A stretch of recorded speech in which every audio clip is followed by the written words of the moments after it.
Ciao, hello.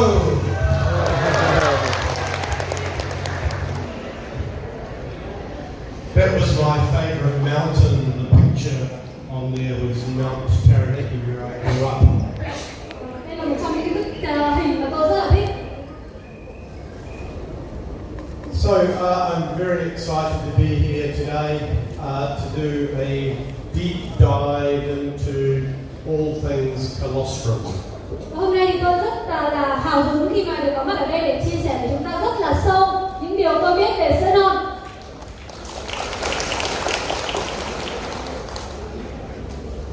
So I think if we could have the slides move along, there's my bio which you've just heard, so we'll skip that one and go to the next one.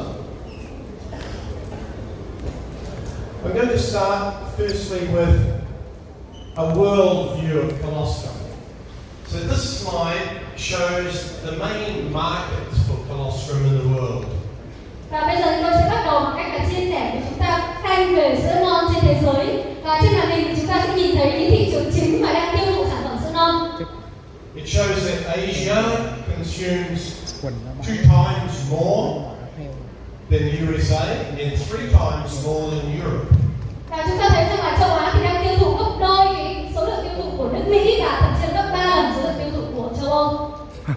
So Vietnam and Indonesia, you're in exactly the right place to be working with colostrum. Vì thế cho nên là thị trường Việt Nam chúng ta đang ở châu Á và chúng ta đang ở cái nơi mà thích hợp nhất để có thể bắt đầu kinh doanh với các sản phẩm có thành phần từ sữa non. And this slide shows that New Zealand is the top colostrum exporter in the world. Và trên slide chúng ta nhìn thấy rằng New Zealand sẽ là một trong những quốc gia hàng đầu để xuất khẩu các sản phẩm sữa non ở trên thế giới. So you are sourcing from the best source in the world. Vì thế cho nên mình đang có nguồn cung cấp sản phẩm từ trong một trong những nguồn mà tốt nhất trên thế giới. So, why source from New Zealand? Apart from it being the best, why source from New Zealand? Vậy thì cái câu hỏi đặt ra là tại sao chúng ta lại lấy nguồn sản phẩm từ New Zealand? Well, New Zealand has clean air, Và đầu tiên là New Zealand có một cái không khí rất sạch, fresh water, nước sạch, green grass, đồng cỏ xanh mát, lots of green grass. rất là nhiều cỏ xanh. Plus, New Zealand products have evidence-based health claims. Và một điểm cộng rất quan trọng đó là những sản phẩm từ New Zealand thì đã có những bằng chứng về sức khỏe đã được xác nhận. In short, you can trust them. Bằng cách ngắn gọn là chúng ta hoàn toàn phải tin tưởng về nguồn gốc của sản phẩm từ đây. New Zealand is the 8th largest milk producing country in the world, 3% of global production. Và New Zealand thì là quốc gia thứ 8 có sản lượng sữa ở trên thế giới và chiếm khoảng 3% tổng sản lượng sản xuất sữa ở trên toàn cầu. But it's 30% of global dairy exports. In other words, most other producers don't export it, they consume it in their own country. Nhưng mà một điều đặc biệt là 30% cái lượng sản phẩm từ sữa xuất khẩu trên thế giới là xuất khẩu từ New Zealand. Bởi vì là rất là nhiều quốc gia họ sản xuất nhưng mà sử dụng nhiều hơn ở trong nước so với việc đem ra ngoài để xuất khẩu. New Zealand has 4.5 million cows, almost as many as the number of people. Và ở New Zealand thì có khoảng 4,5 triệu con bò và gần như là tương đương với dân số hiện tại của quốc gia này. And I hope you can all come to New Zealand and see some cows grazing in the grass and making milk one day. Và tôi hy vọng rằng là tất cả chúng ta sẽ có một cơ hội một ngày nào đến New Zealand và trực tiếp nhìn thấy là con bò đang gặm cỏ trên cánh đồng và sản xuất sữa như thế nào. We're very lucky in our beautiful country. We have a natural environment with the sunlight of Spain and the climate of Bordeaux, France. Và chúng tôi là một quốc gia rất là may mắn bởi vì ở đây thì có một cái môi trường tự nhiên, nơi mà ánh sáng thì giống như là Tây Ban Nha và khí hậu thì giống như là Bordeaux vậy. New Zealand uses a seasonal dairy system with open pasture grazing. Và ở New Zealand thì có một cái hệ thống sản xuất sữa theo mùa và có cái đồng cỏ là bò được chăn thả trên đồng cỏ. So the cows walk around in the grass, out on the farms, in the wild, and they're not in sheds like they are in other countries. Và ở đây thì các con bò là được lang trên cánh đồng chứ không phải được nuôi nhốt ở trong chuồng giống như là một số các quốc gia khác. This creates the best quality milk. Chính vì thế nó sẽ tạo ra một trong những cái sản phẩm sữa mà có chất lượng tốt nhất. Because the cows are grazing outside all year round, the milk is richer in nutrients. Và bởi vì nguyên nhân là đàn bò được ăn cỏ ngoài cánh đồng trong suốt cả một năm, cho nên là cái lượng dinh dưỡng ở trong sữa sẽ tốt hơn rất là nhiều. Important nutrients like omega-3, vitamin E, beta-carotene, and conjugated linoleic acid, or CLA. Và một số những cái chất dinh dưỡng chủ yếu có thể kể đến như là omega 3, vitamin E, beta-carotene hay là nucleic acid liên hợp. These are some of the famous New Zealand-made colostrum brands up here. Và trên màn hình là một số những cái thương hiệu sữa nổi tiếng tại New Zealand. Of course, this one at the top here is the best. Và đương nhiên là một trong số đó thì như Colostrum là một trong những sản phẩm tốt nhất. So now I get into the science. What is colostrum? Vậy thì nếu nói về câu chuyện khoa học thì sữa non là gì? Colostrum is first milk. It's produced by the mammary gland of all mammals after birth. Và sữa non chính là sữa mà được sản xuất bởi tuyến vú của tất cả các động vật có vú sau khi mà sinh con. This is the perfect food for health. Chính vì thế nó là một cái thức ăn rất hoàn hảo cho sức khỏe của chúng ta. In New Zealand, this is collected only from healthy cows. Và ở New Zealand thì sữa non chỉ được thu hoạch từ những chú bò khỏe mạnh thôi. And it is very rich in antibodies, immunoglobulins, such as Igs, growth factors, peptides, and bioactive carbohydrates. Và chính vì thế trên đây là một cái nguồn mà rất là nhiều kháng thể IgG, những yếu tố tăng trưởng các peptide cũng như là các carbon hydrate có hoạt tính sinh học. We source colostrum from the first 24 hours after birth. Và chúng tôi thì sẽ thu hoạch sữa non chỉ trong vòng có 24 giờ đầu sau khi mà bò mẹ sinh con thôi. And in this graph, this shows the immunoglobulin level of the colostrum over the first 48 hours. Và, You can see how it declines rapidly. và trên biểu đồ này thì chúng ta sẽ nhìn thấy rằng là cái IgG trong sữa non trong vòng 48 giờ sau khi bò mẹ sinh thì cái lượng IgG nó sẽ giảm như thế nào? So if we want the high bioactive level of colostrum, we collect it in this period here. Vì thế cho nên là làm thế nào để đảm bảo được cái lượng IgG thu được nhiều nhất thì chúng ta sẽ thu hoạch trong những cái khoảng giờ đầu sau khi mà bò mẹ sinh con. Now these are the major bioactives in colostrum, and I'll talk you through some of these. Và đây thì là một số những cái thành phần hoạt tính sinh học sẽ có ở trong sữa non và tôi sẽ đi vào một số những thành phần này để giải thích cho quý vị hiểu.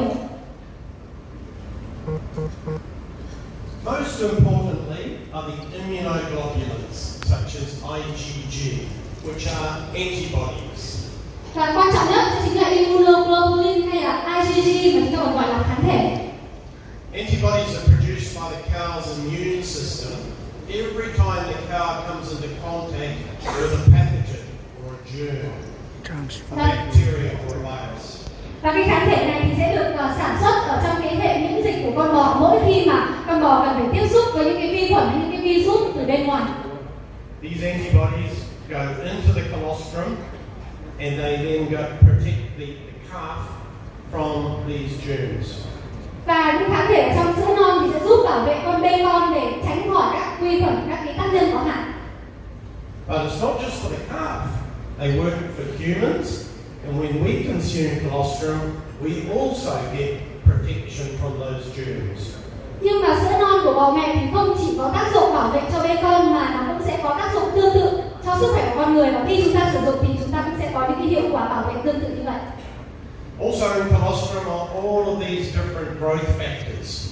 There's IGF-1 and 2, transforming growth factor, epidermal growth factor, and platelet-derived growth factors. Lots of growth factors. Và ngoài những yếu tố tăng trưởng này thì trong sữa non sẽ còn có những cái yếu tố tăng trưởng IGF-1, IGF-2, những yếu tố chuyển hóa, những yếu tố về biểu bì, về nguyên bào sợi hay là những yếu tố mà tăng trưởng có nguồn gốc từ tiểu cầu. Now there are also a range of enzymes in colostrum, and some of them are listed here. Và trong sữa non thì sẽ có hàng loạt các loại enzyme mà tôi đang liệt kê ở trên màn hình. Lactoperoxidase is an antibacterial enzyme. Và lactoperoxidase là một cái loại kháng khuẩn, có tác dụng kháng khuẩn. Lactoferrin. Has anyone heard of lactoferrin? Có anh chị nào đã từng nghe về lactoferrin chưa ạ? Yes. Good. Lactoferrin is a supplement on its own, yet it is part of what you consume in colostrum. Và lactoferrin thì là thực chất là một cái chất bổ sung dinh dưỡng, bản thân của nó là như vậy, và nó chính là một phần những gì mà đang có ở trong sữa non.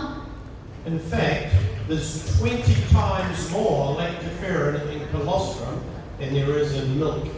Và thực tế là trong sữa non thì lượng lactoferrin nó sẽ gấp 20 lần so với sữa thông thường. Sữa non bò so với sữa mẹ. For iron absorption and immunity. Và lactoferrin này thì vô cùng quan trọng cho việc là cơ thể có thể hấp thụ được chất sắt cũng như là giúp thúc đẩy cho hệ miễn dịch. And transferrin, this other protein in milk, is also an important for iron binding and transport. Và transferrin thì cũng là một trong những cái chất protein rất là quan trọng mà nó sẽ giúp cho kết nối cũng như là vận chuyển chất sắt ở trong cơ thể. Lysozyme, it destroys bacteria and viruses on contact. Và cái lysozyme thì nó sẽ giúp tiêu diệt cũng như là phá hủy các virus vi khuẩn khi mà nó tiếp xúc với các virus vi khuẩn này. Xanthine oxidase, it releases hydrogen peroxide, which kills bacteria. Và một loại nữa là xanthine oxidase thì nó sẽ giúp giải phóng ra các hydrogen peroxide và giúp tiêu diệt vi khuẩn trong cơ thể. Colostrum also has protease inhibitors, which prevent the digestion of colostrum in the gut. Và cái chất kháng protein thì ở trong sữa non thì nó sẽ giúp cản trở và ngăn chặn quá trình mà tiêu hủy và tiêu hóa sữa non ở trong đường ruột. And finally, lactobacillus, which raises brain serotonin levels in the brain and improves mood, and it's no wonder we feel good when we take colostrum. Và cuối cùng thì lactobacillus chính là một cái chất mà nó sẽ giúp làm tăng serotonin trong não, giúp cải thiện tâm trạng. Vì thế cho nên là khi mà chúng ta sữa non chúng ta sẽ cảm thấy tâm trạng thoải mái hơn.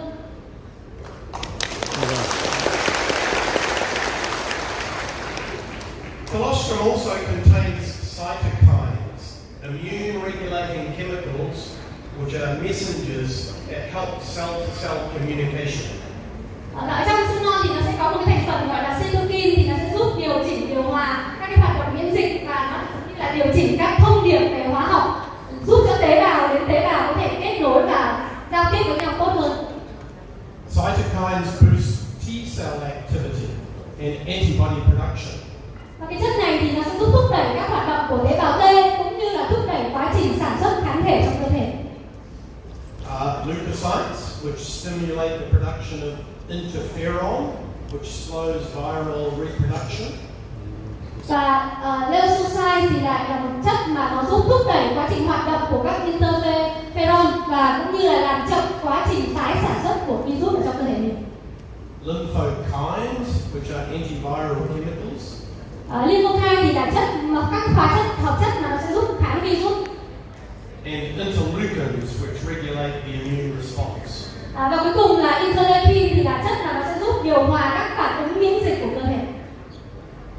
I'm sure you'll agree that that's wow, there's a lot in colostrum, right?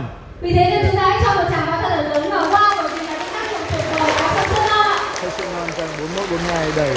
But wait, there's more. Nhưng mà chưa phải hết, còn rất nhiều.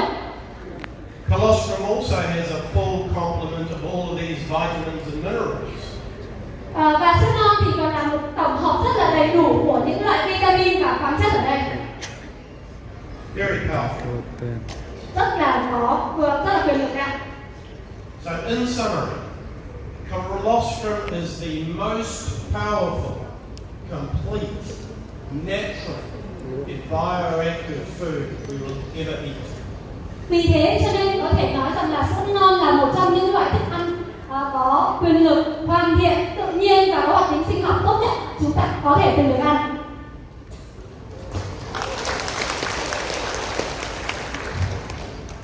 Now, don't just take my word for this. I'm going to go through now some of the health benefits and the published scientific papers that prove this.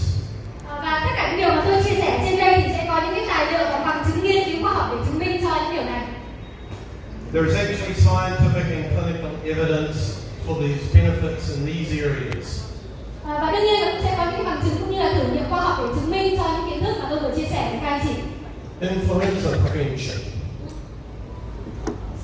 Influenza prevention. Và đầu tiên đấy là cái khả năng mà có thể ngăn ngừa cái cảm cúm. Reduce incidence of upper respiratory tract infections. Hay là nó sẽ làm giảm cái việc mà có nguy cơ để nhiễm các cái bệnh về đường hô hấp trên. That's colds and flus. Ví dụ như là cảm lạnh hay là cảm cúm chẳng hạn. Treatment and prevention of diarrhea. Hay là nó cũng sẽ có tác dụng là giúp ngăn ngừa cái nguy cơ bị bệnh nhiễm khuẩn. Colitis. Viêm đại tràng. And also protection of the gastrointestinal lining, which helps heal the gut. Và một cái tác dụng nữa là nó sẽ giúp bảo vệ cái niêm mạc trong đường ruột, vì thế cho nên giúp ruột của chúng ta nó sẽ lạnh hơn. Now, I often get asked about the bioavailability of colostrum. Và một trong những cái câu hỏi mà tôi thường được hỏi đấy là hoạt tính sinh học của sữa non như thế nào? Does it survive the stomach acid, or does it get chopped up and digested in the stomach? Vậy thì liệu sữa non có thể đi qua được axit ở trong dạ dày hay không? Hay là nó sẽ bị phân hủy và sẽ bị tiêu hóa hoàn toàn? Well, there was one study on this by scientists Kelly and Bruce, who measured the immunoglobulin passage through the gut all the way through into the feces. Và có một cái nghiên cứu khoa học của hai nhà khoa học tên là Kelly và Bruce, là những người mà đã đo lường cái hàm lượng immunoglobulins đi qua đường ruột của chúng ta và sẽ được thải ở trong phân như thế nào. And what they proved was that the antibodies do survive the entire length of the gastrointestinal tract. Và nghiên cứu khoa học này thì nó thể hiện rằng là các cái kháng thể này có thể được tồn tại suốt cái chiều dài của đường ruột. And part of the reason for that is that it contains those protease inhibitors to prevent digestion. Và cái nguyên nhân đấy là bởi vì trong kháng thể nó sẽ có cái chất kháng protease, đấy chính là chất mà sẽ giúp cản trở việc tiêu hóa sữa non ở trong đường ruột. But we've actually improved on that further with bio-lactol, which I'll talk about more shortly. Và chúng ta sẽ được hiểu hơn về điều này khi mà chúng ta nói thêm về công nghệ bio-lactol và công nghệ mà tôi sẽ chia sẻ phần sau đây.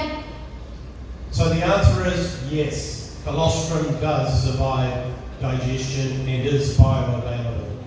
Và vì thế cho nên câu trả lời rằng là colostrum hoàn toàn có thể tồn tại trong quá trình tiêu hóa của đường ruột và nó có hoạt tính sinh học tốt.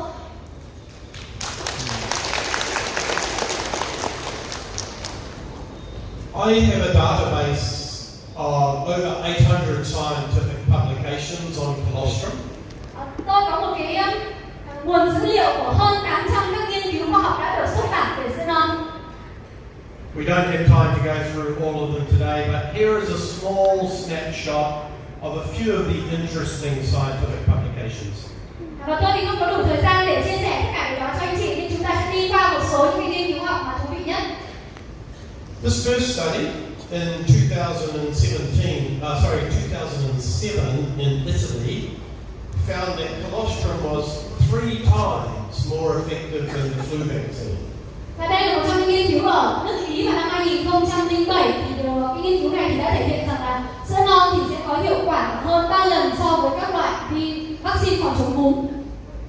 In this study, they had 4 groups: a control group who received nothing, a vaccine group who took the vaccine, a colostrum group, and a colostrum plus vaccine group. Và trong nghiên cứu này thì người ta đã tiến hành là trên 4 nhóm. Nhóm thứ nhất là nhóm đối chứng, là những nhóm người mà không sử dụng gì cả. Nhóm thứ hai là nhóm sẽ dùng vaccine. Nhóm thứ ba là nhóm chỉ dùng sữa non, và nhóm thứ tư là nhóm sẽ dùng kết hợp cả sữa non lẫn vaccine. They took these for 3 months, and the group that had only colostrum had the lowest number of flus over those 3 months. Nghiên cứu này thì sẽ được tiến hành trong 3 tháng và kết quả của nghiên cứu cho thấy thì nhóm mà chỉ sử dụng duy nhất là sữa non thì sẽ có cái tần suất và nhiễm cúm thấp nhất trong suốt 3 tháng đó. Cả And dùng this sữa was non có only khi with 400 nhiều milligrams of colostrum, quite a low dose. Và đấy là dựa trên một cái liều sử dụng sữa non rất là ít, chỉ khoảng 400 mg. Đi xét nghiệm rồi hôm đi This next study tiêm vaccine của was tôi. in 605 children in India who had upper recurring respiratory tract infections. Và một trong những nghiên cứu khác thì được tiến hành ở trên 605 trẻ em tại Ấn Độ. Đây là những bạn mà thường xuyên là bị tái phát về nhiễm trùng đường hô hấp trên. After 3 months on colostrum, the infections dropped by 91.3%. Và sau 3 tháng thử nghiệm sử dụng sữa non thì cái tỷ lệ mà bị nhiễm và tái phát giảm xuống 91,2%.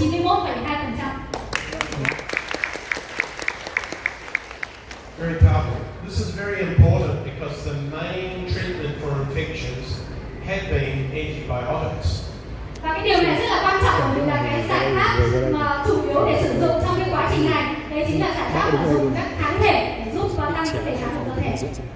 And as we heard from Mr. Kion from the Ministry of Health, he talked about antibiotic resistance being a big problem. Và chúng ta vừa nghe Cường chia sẻ lúc nãy là việc kháng sinh đang trở thành một cái vấn đề rất là nghiêm trọng. So, having colostrum as an alternative is very, very important. Vì thế cho nên có thể sử dụng sữa non là một cái giải pháp thay thế là cho việc sử dụng kháng sinh thì là vô cùng quan trọng, tuyệt vời. Tiêu chảy. Now we don't like to talk about this one, but diarrhea is a major cause of death in children under 5 years of age. Và một trong những căn bệnh mà đang là nguyên nhân chính gây ra tỷ lệ tử vong ở trẻ em dưới 5 tuổi đấy chính là tiêu chảy.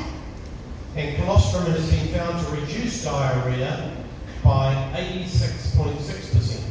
Và sữa non thì đã cho thấy là đang giúp giảm cái tỷ lệ trẻ em bị mắc bệnh tiêu chảy xuống 86,6%.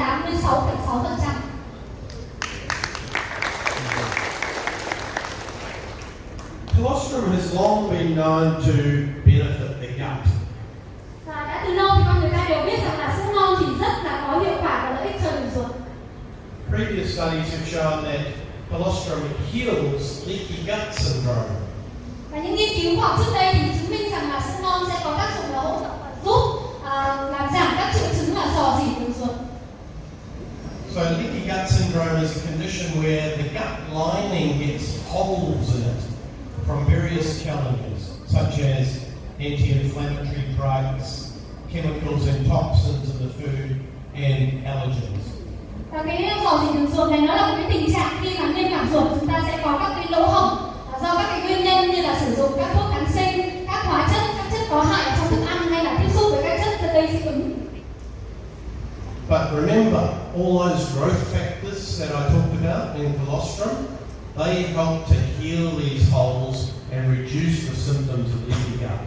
Và cái bí mật ở đằng sau đấy chính là các yếu tố tăng trưởng mà tôi vừa chia sẻ trong sữa non thì sẽ giúp làm liền các cái lỗ hổng này và sẽ giúp làm giảm các triệu chứng của việc rò rỉ đường ruột. This particular scientific study was on ulcerative colitis, which is inflammation of the colon. Và tiếp theo thì là một nghiên cứu khoa học về các cái triệu chứng viêm dạ dày đại tràng hay là những cái sự viêm nhiễm mà có ở trong đại tràng của chúng ta. And it showed that colostrum improved 62.5% of the subjects. Và cái sự cải thiện ở các cái đối tượng mà được sử dụng sữa non được ghi nhận là 62,5%. And these studies I mentioned before on leaky gut or intestinal permeability. Và đây thì là những nghiên cứu mà tôi vừa mới chia sẻ với anh chị, đấy là về cái tính rò ruột hay là cái tính thấm ở đường ruột của chúng ta như thế nào. Inside the gut are finger-like projections called villi.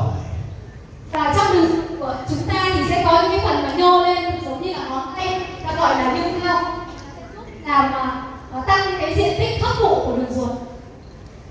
Now, in the study, the doctors took endoscope pictures of these before and after administering an anti-inflammatory drug called indomethacin. Và các nhà nghiên cứu thì đã tiến hành chụp nội soi trước và sau khi người ta được sử dụng những cái sản phẩm thuốc mà có tác dụng kháng viêm được gọi là indomethacin.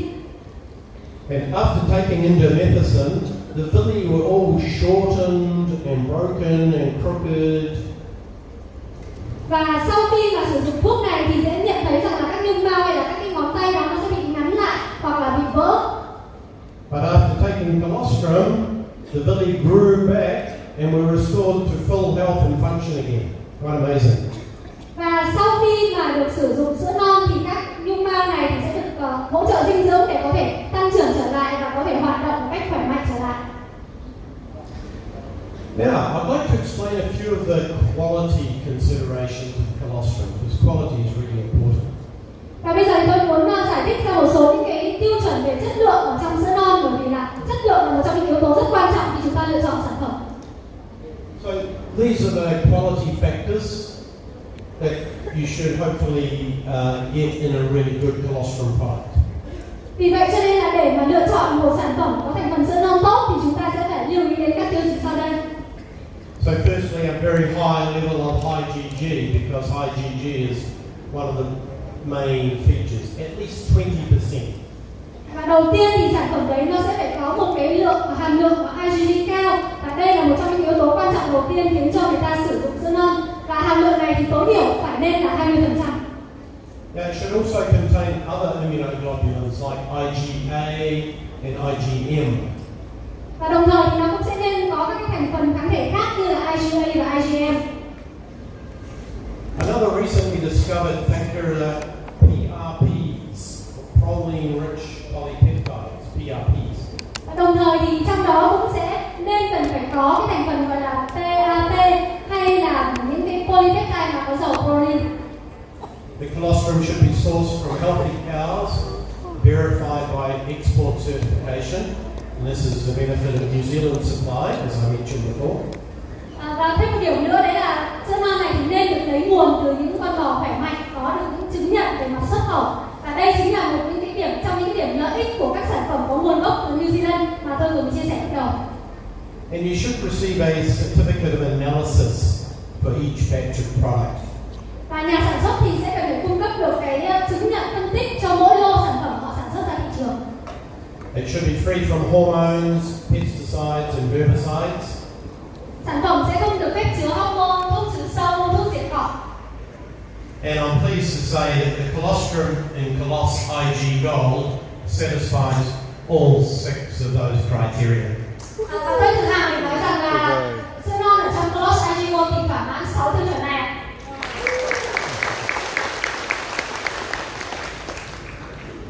So this is a little busy slide, but it's just to briefly touch on the future development pathways for colostrum.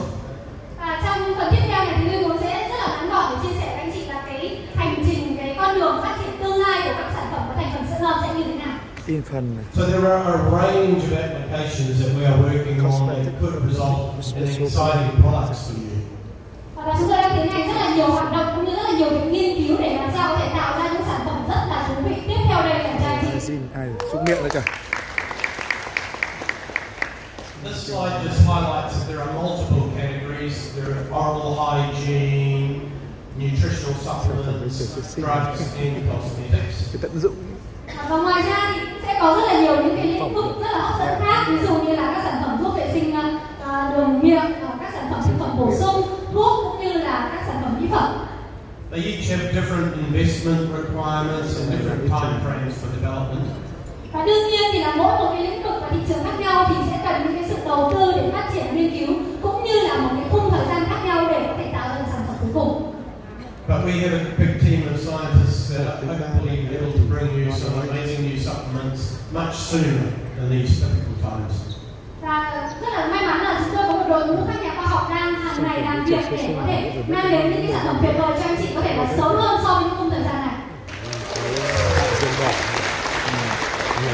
So, in fact, because of my extensive formulation and manufacturing experience, we already have some concepts that we're working on, and so stay tuned for some more innovation updates in the near future. Và chúng tôi thì đang trong quá trình nghiên cứu phát triển, thậm chí là có những sản phẩm đã đang trong quá trình thử nghiệm rồi, cho nên là chúng ta hãy cùng nhau háo hức để chờ đón những điều tuyệt vời nhất chất lượng chúng ta phát tại thị trường ạ. One of the most exciting applications in this area is the area of epigenetics. Và đây là một trong những cái ứng dụng rất là thú vị ở trong cái lĩnh vực nghiên cứu về gen. That's why I'm wearing my DNA tie. Và cái cà vạt của tôi nó chính là một cái hình vẽ của gen của gen. We know that colostrum has bioactive components in it that act as genetic switches. Chúng ta biết rằng là trong sữa non thì có rất là nhiều những cái thành phần hoạt tính sinh học trong đó nó có thể liên quan đến gen của con người. That means they can turn off or on genes in your DNA.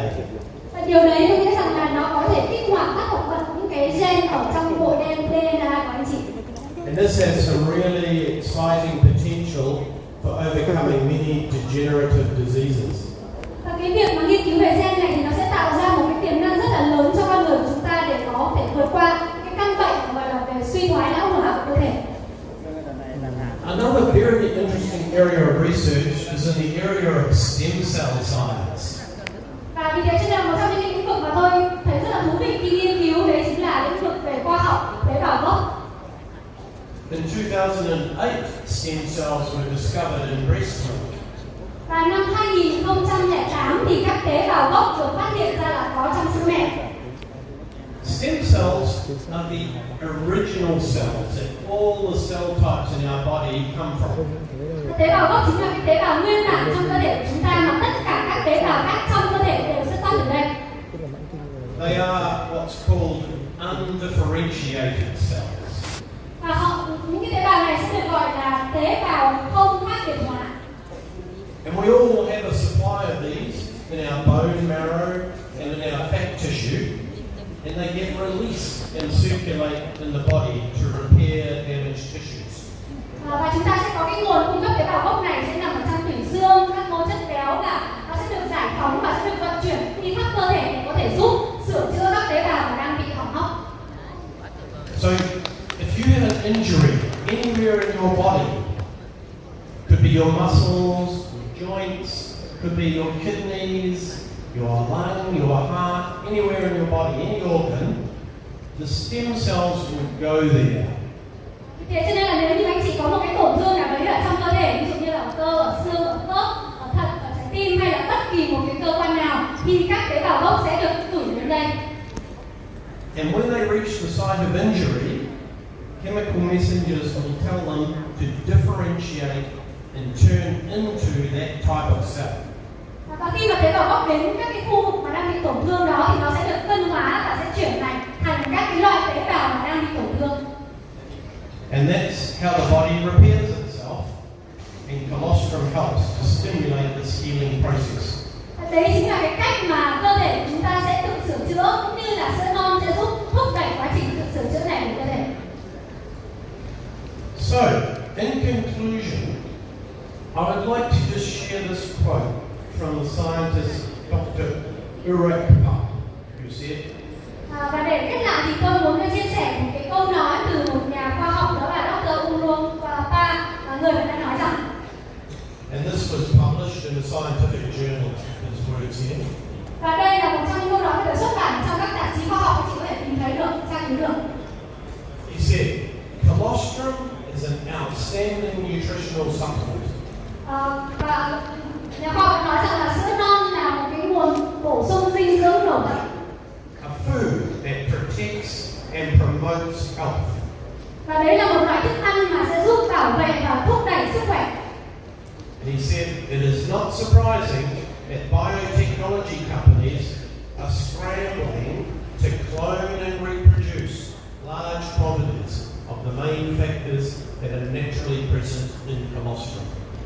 Chính vì thế cho nên là hoàn toàn không có gì phải ngạc nhiên khi mà tất cả những công ty về công nghệ sinh học thì đang làm mọi cách để có thể sản xuất ra được một cái số lượng lớn các thành phần có tác dụng và đang được có tự nhiên ở trong sữa non.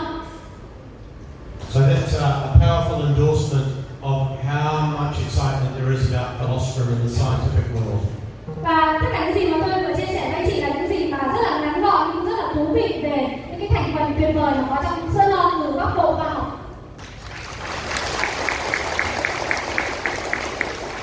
And here it is, your amazing new product, Coloss IG Gold. Và sau đây thì sẽ chính là sản phẩm mà mới và rất là tuyệt vời của chúng ta, đấy là Coloss IG Gold. David already did a very good training presentation on the details of this, but I'll just reinforce a few points. It contains colostrum, of course, and high IgG for superior immunity. Và trên màn hình thì đã có rất là chi tiết những cái thành phần công dụng của sản phẩm Coloss IG Gold, nhưng mà tôi sẽ nhấn mạnh một số điểm như sau. Thứ nhất là IG Gold thì sẽ có cái hàm lượng IgG rất là cao để hỗ trợ cho hệ miễn dịch. Added calcium and vitamin D for stronger bones. Canxi và vitamin D thì sẽ giúp xương chắc khỏe hơn. Biolactol, a phospholipid delivery system for better absorption and protection. Và công nghệ biolactol thì sẽ giúp cho quá trình hấp thụ cũng như là bảo vệ IgG tốt hơn ở trong cơ thể. And I must reinforce how important that is. The biolactol really makes Coloss IG Gold really stand out. Và điều mà tôi muốn nhấn mạnh ở đây chính là công nghệ biolactol là cái điều mà sẽ làm cho Coloss IG Gold trở thành một sản phẩm vô cùng nổi bật. It's actually a technology that is only available in Coloss IG Gold, so it's exclusive to you. Và đó là một công nghệ độc quyền mà sẽ chỉ có trong Coloss IG Gold thôi, và cũng sẽ là công nghệ độc quyền mà có trong sản phẩm mà chỉ có anh chị mới có để cung cấp thôi. And more importantly, it actually works. It has been scientifically proven to improve the absorption and protection, and that's why it's going through a patent. Và điều quan trọng là công nghệ này thì đã được chứng minh là nó sẽ giúp tăng cái khả năng hấp thụ cũng như là bảo vệ kháng thể ở trong đường ruột. Chính vì thế cho nên là cái công nghệ này thì đang trong quá trình là sẽ được xin được cấp bằng sáng chế. So Coloss IG Gold also has fiber and prebiotics for improved digestion and regularity. Và trong sản phẩm thì cũng sẽ có chất xơ cũng như là prebiotic giúp thúc đẩy và hỗ trợ cho quá trình tiêu hóa. 8 billion probiotics for better gut health. 8 tỷ lợi khuẩn giúp sức khỏe đường ruột trở nên tốt hơn. A lower glycemic index for diabetics. Chỉ số GI thấp an toàn cho người tiểu đường. And lower added sugar for better blood glucose control. Và hàm lượng đường thấp thì cũng sẽ giúp kiểm soát lượng glucose tốt hơn. IgG, this slide just details it's 316 milligrams per serve, which is the highest in the market. Và lượng IgG là 316 mg trong một khẩu phần, cũng là một hàm lượng cao nhất ở trên thị trường. Yes, and the number's 2 grams of soluble fiber, 8 billion probiotics, rapid improvement and restoration of a healthy gut. Và với cái hàm lượng chất xơ hòa tan là 2 gram kết hợp với 8 tỷ lợi khuẩn thì sẽ giúp đẩy nhanh hơn cái quá trình phát triển cũng như là phục hồi cho sức khỏe của đường ruột. Only 2 grams of added sugar, 30% lower than in other products. Và cái hàm lượng đường có 2 gram thôi thì nó cũng khoảng thấp hơn các sản phẩm tương tự trên thị trường khoảng 30%. And sugar is a bit of a pet hate of mine. Và chúng ta phải để ý là một số cái sản phẩm trên thị trường thì nó sẽ có đường ở trong thành phần. Sugar is responsible for a lot of health problems in the world, so a lower sugar is really important. Và chúng ta biết rằng là đường thì nó đang là một trong những yếu tố mà phải chịu trách nhiệm cho rất là nhiều những cái căn bệnh hiện nay. Chính vì thế cho nên là chúng ta phải cân nhắc đến lượng đường trong sản phẩm của mình sử dụng. The glycemic index is 30, which is acceptable for diabetics. Và cái chỉ số GI này thì hoàn toàn là phù hợp để an toàn cho những người bị tiểu đường. And other brands of colostrum are generally above a GI of 55. Và trong khi chỉ số của chúng ta chỉ có 30 thôi thì chỉ số của rất là nhiều các sản phẩm khác thì đang ở mức khoảng là 55. Yes, so not really good for health, those ones. Và chỉ số đường cao chắc chắn là sẽ không tốt cho sức khỏe.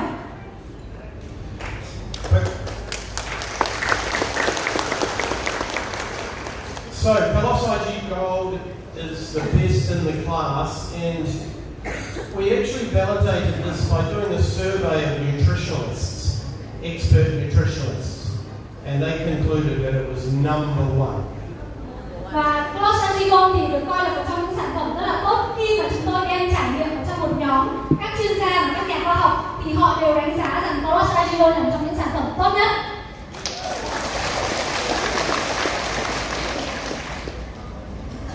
So where does all this information come from? Vậy thì tất cả những cải tiến của sản phẩm này đến từ đâu? Well, I'm part of a collective of scientific and industry brains in the Institute for Nutrition and Human Health. Tôi được là một trong những thành viên của hội đồng khoa học của Viện Dinh dưỡng và Sức khỏe con người tại New Zealand. This is where scientists and innovators can come together, collaborate on research and development, and create great products like this. Và đây thì chính là nơi mà các nhà khoa học hay là những nhà phát triển cải tiến thì sẽ tập hợp cùng với nhau để có cùng nhau hợp tác nghiên cứu phát triển ra những cái sản phẩm tuyệt vời giống như là Clorox Agilon. There's a few of us here who have been invited to participate and contribute or support. Và đây là gương mặt đại diện của một số những thành viên trong hội đồng nghiên cứu của chúng tôi để có thể đóng góp những cái công sức cũng như là nghiên cứu khoa học của họ.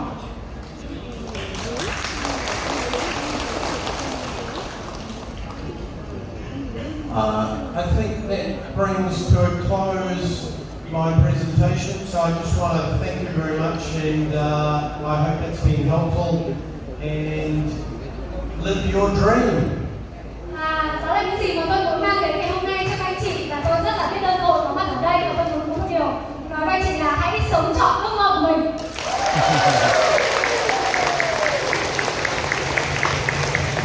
Vâng, một tràng pháo tay thật lớn cho em ơi. Các anh chị thấy tuyệt vời, các anh rất tuyệt vời ạ. Bao nhiêu anh chị ngày hôm nay cảm thấy tinh thần là vô cùng may mắn khi có mặt trong quán cà phê ạ. Vâng, nếu như ngoài kia có những thông tin đã làm cho chúng ta đặt ra những câu hỏi, nhưng mà ngày hôm nay, thưa cả nhà mình, chúng ta đã được ngồi đây, được lắng nghe một nhà khoa học tiên phong dẫn đầu trong ngành sản xuất công nghệ sữa non ạ. Và tất cả những thông tin khoa học đã được đưa tới cho tất cả quý nhà phân phối để chúng ta định niềm tin và sẵn sàng cho một tương lai bùng nổ vào năm 2024 ạ. Bây giờ thì có một món quà dành cho tất cả quý nhà phân phối ạ. Có một món quà rất đặc biệt ạ. Các anh chị ạ, chúng ta hãy cùng nhau chụp ảnh với nhà khoa học. Và các anh chị hãy ngồi yên tại vị trí ạ, ngồi yên tại vị trí của mình ạ, để ban tổ chức sắp xếp ạ. Xin các chị ngồi yên tại vị trí của mình ạ.